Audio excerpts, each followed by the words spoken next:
정부가 지방자치단체에 배정하는 지방교부세를 놓고 안양시 의회 여야가 공방을 벌이고 있습니다. 안양시가 제출한 내년도 예산안에 지방교부세가 올해보다 준 것으로 나타났기 때문인데요. 민주당은 곧바로 현 정권을 비판했고 국민의힘도 전 정권을 공격하며 맞섰습니다. 이창우 기자의 보도입니다. 안양시가 시의회에 제출한 내년도 예산안은 1조 8,059억 원입니다. 이 가운데 시의회에서 여야가 충돌하고 있는 건 정부가 지방자치단체에 배정하는 지방교부세 때문입니다. 내년도 지방교부세가 283억 원이 줄자 민주당은 현 정권을, 국민의힘은 전 정권의 잘못이라며 맞섰습니다.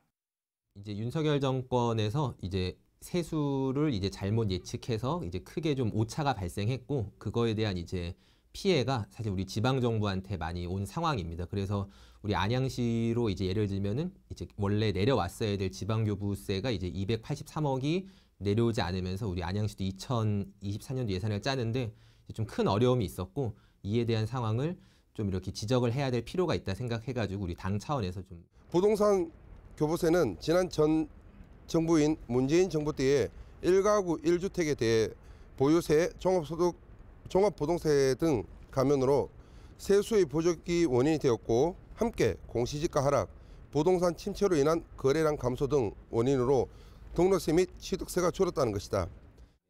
민주당은 삭감된 지방교부세에 맞춰 내년도 예산안을 심사하는 한편 지방재정법을 어긴 정부에 대해선 감액분을 2025년도 예산에 반영할 것을 촉구했습니다. 사실 283억으로 할 수 있는 사업들은 정말로 많습니다. 근데 그렇게 큰 규모의 예산이 또 사실 갑작스럽게 삭감된 부분이기 때문에 우리 안양시도 사실 좀 앞으로 내년도 신규 사업들이 많이 축소되고 가급적 있는 사업들도 좀 조정을 하고 있는 그런 상황입니다.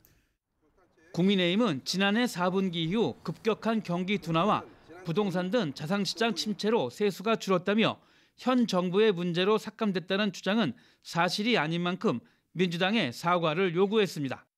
민주당 시의원들은 마치 이 예산안이 현 정부의 문제로 인한 삭감된 것처럼 허위의 사실을 발표한 것은 예산 심의를 거치지 않은, 아직 확정되지도 않은 안양시의 예산 편성안과 예산 확정조차 구분하지 못한 안양시의원임을 스스로 자인하였거나 아니면 현 정부를 흠집낼 목적으로 잘못된 자료로 포장해 발표한 것이다. 한편 안양시의 내년도 지방교부세는 줄었지만 경기도가 배정하는 조정교부금은 113억 원, 국도비 보조금은 678억 원이 증가한 것으로 나타났습니다. BTV 뉴스 이창호입니다.